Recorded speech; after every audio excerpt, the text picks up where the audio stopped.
Yo, how are you guys doing? Welcome back to Rule of Two Review, and today, let's talk about all of these games. There's so many games. So today, the day that this video is going live, is November 1st, 2017, and it is otherwise known as the month of utter hell for gamers, because holy freaking cow, there are so many games coming out in November 2017. A lot of them, most of them for the Nintendo Switch, and that is sort of the kicking off point to this conversation and what's going on. A lot of people have been discussing it. We've all been freaking out over the fact that, holy crap, there's so many games in November, especially for my Switch, but just in general, so many games to play. Even the last couple of days of October had 3 humongous games released as well, across the board, including for the Nintendo Switch. And it's insane. So what I wanted to do with this conversation is sort of discuss whether or not this sort of crowded and overpacked period of game releases is actually healthy and a good thing. And of course, there's even more weight to the idea in the conversation because of the Nintendo Switch factor. The new console, the Nintendo console. Nintendo struggles with having a lot of third-party content traditionally, but that seems to be breaking the mold this year with all of these games coming out in November specifically for the Switch that are all just going to be so great and very exciting. But it's all happening at once, and it's all these games eating into the same market and cannibalizing each other, and there's so much going on, not to mention some of the other very big, exciting, high-profile non-Nintendo Switch games coming out around the same time. And with so much going on, is this really a healthy thing? So really quickly, let's do the crazy thing, and I'm going to list off some of the big bullet point games that are going to be releasing over the course of the next 2 or 3 weeks in November 2017. Now, this isn't every single game. There might be 1 or 2 weird little games that you might be really excited for I'm not bringing up, but I'm bringing up all of these Nintendo Switch games, and again, a couple of other games, including some that I'm not even really that into. But let's quickly run these down in order of release, starting off early in the month. Call of Duty World War II on November 3rd, Sonic Forces on November 7th, Doom on November 10th, LA Noire on November 14th, Rhyme for the Switch on November 14th, Rocket League for the Switch, newly announced, November 14th, Skyrim on the Switch, November 14th, Star Wars Battlefront 2, my personal favorite and most excited for the month, on November 17th, and the Resident Evil Revelations collection on the Nintendo Switch is also on November 28th, near the end of the month. Now, it should be noted, there are a couple of other titles and things, big things happening this month that I myself aren't even necessarily into, but definitely worth mentioning and throwing in there as well. Super Lucky's Tale on November 7th, Mario Party 100 on November 10th, Pokemon Ultra Sun and Ultra Moon on November 17th, and oh yeah, that one little thing called the Xbox One X coming out on November 7th as well. So, holy freaking cow. Too many games, too many things happening. That's the whole list. Again, a couple of other things peppered in there that I didn't actually get to mention, but really those are all of the big things. And like I mentioned, the vast majority are Nintendo Switch games, and every single one of these Switch games is a non-Nintendo game. It's all third-party stuff. It's all ports of other games or whatever, and it's exciting. It's really great to see, specifically for the Switch, but that's a lot of games. That's a lot of things to throw in at once, especially on the Nintendo Switch situation where, like I said, we have all of these third-party games vying for the same market in the same console space, literally within the same 7 to 14-day time span.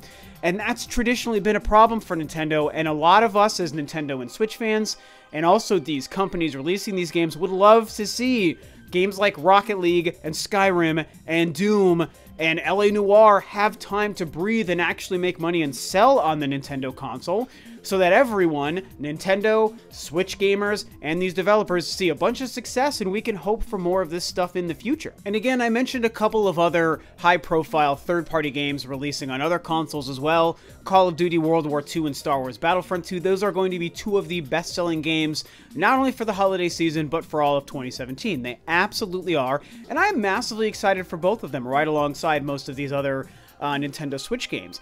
And then, of course, you have the fact that some of these Switch games are releasing multi-platform on other consoles as well. Sonic Forces and LA Noire both come out on all consoles on the same day, so there isn't even like a level of sort of uniqueness to the Switch release for those games, and I actually think that's a good thing. We should see more day-and-date releases, so that part is actually good. But what does this all mean? So why am I really bringing this up, and why did I list all these games, and what's really going on? It's definitely what I sort of already alluded to, is this even healthy or the right way to release games? And for myself, although this is probably never going to change, and I think we all knew to expect this, many previous holidays and previous October and November months have been this way. It is not unique to the right now into 2017, but I'm absolutely kind of starting to just get fed up with it. To tell you the truth, I'm kind of sick of this, man. I like playing all of these games, and I'm someone who games on all my consoles. My Nintendo console, my Xbox, my PlayStation. I don't really game on my PC anymore, at least not until I upgrade it. It's been a while, unfortunately, but in general, I play on all of these things. There's even some 3DS games here that I brought up as well. Really good stuff coming to that console.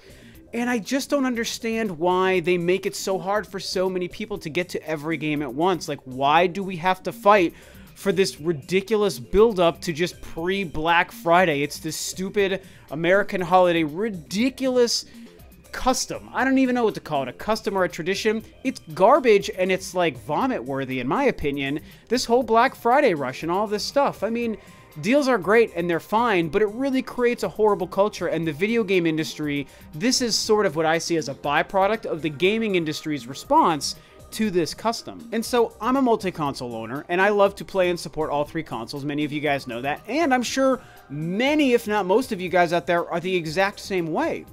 And so, for those of us, even those of us that could afford these games, I mean, if I wanted to buy every single one of these games as they released, I certainly would, and I could, but I've gotten to the point this year specifically where I've decided not to. And I was planning on getting Fire Emblem Warriors Day 1, but I realized it's just not worth it just yet. I know the game's great, and I can't wait to get it, but it's like Mario and then Call of Duty and then Star Wars, not to mention the other 97 games I listed off here in this video. It's like I just won't be able to get to it. I'm gonna have to come back to it at some point.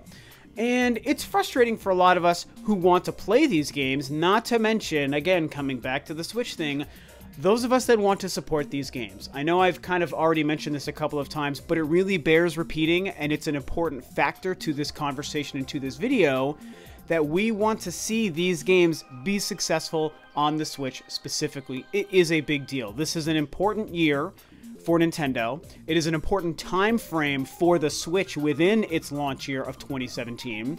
And games like LA Noire need to sell well so Rockstar understands that the audience and the market is here for the Nintendo console.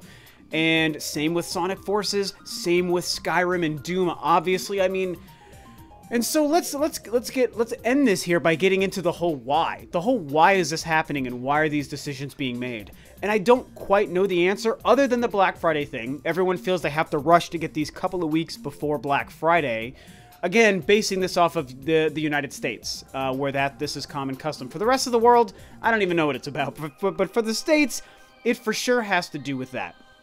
And we have Bethesda releasing 2 of their own games in the same 3-day time span. Is it 3 days? I have to look at my list here. No, I'm sorry. It's the 17th and the 10th. So within the same week, they're releasing 2 games. Well, obviously that's chewing into the same market, and it's going to prevent a lot of the sales of those 2 titles, as well as, again, everything else.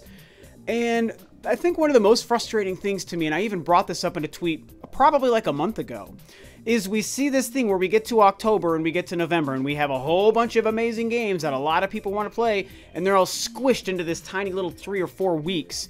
And it's like, well, why do we have these ridiculous droughts in the summer and early in the year every single year? You get the early winter, you get quarters 1 and quarters 2, and we always struggle to have a consistent stream of games. But half of these games could have released in May, in June, in July, in August, or again, even that March time. Granted, this year we had a console launch, but in general, those are free empty spaces of windows to release your games in. And I know that a lot of these games could be made on a development cycle that could allow them to release much earlier, but what I know is happening, we all know this, is a lot of these developers are saving their titles. They want to release them later in the year, closer to the holidays.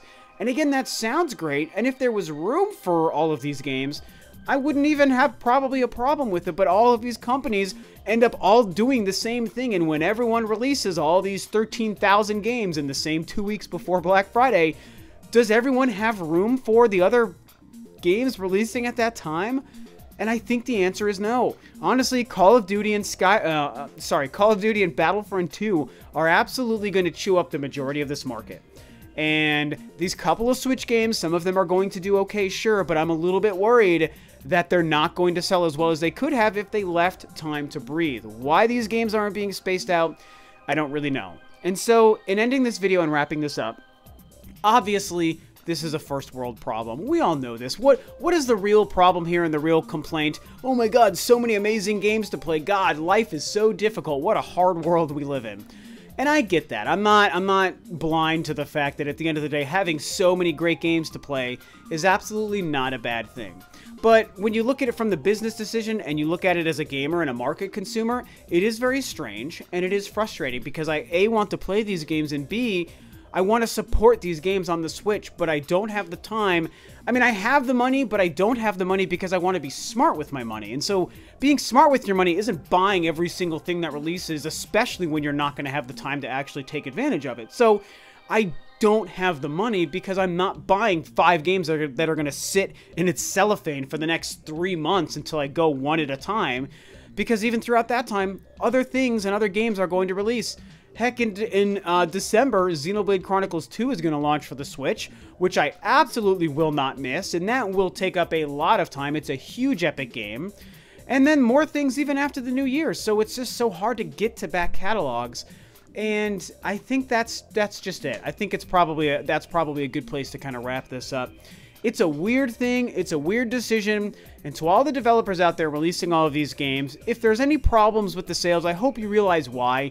It's because you guys can't all come together and just realize in some sort of weird secret underground game developer board meeting that, hey, maybe we should all work around each other. I mean, everyone can have the same level of success if you take this month and we take this month and that game takes that month and that game takes the holiday and this one takes January. And whatever. I mean, just make it all work and then no one's actually fighting and then everyone's buying and loving and playing the majority of games that come out to the numbers that they truly deserve. So yeah, this is a crazy thing. Tell me what you guys think about this. Does this make sense to you? Is it ridiculous that so many games are coming out all in one time as opposed to not spacing out throughout all of these drought periods we have in quarters 1 and 2 every year? Or do you think because of the business, because of the holidays and the Black Friday rush, that it makes sense and we can't really blame them? But the other question is this going to affect a lot of these games? Are these games going to struggle in sales because they weren't given a fair chance? Is it going to affect these third-party Switch games not selling to their full potential? And will that damage third parties on Switch long term? It's obviously my big fear here. And who knows how it's going to shake out, man. I mean, hey, great games to play is a good thing, so let's just all be excited for the fact that there are great games to play.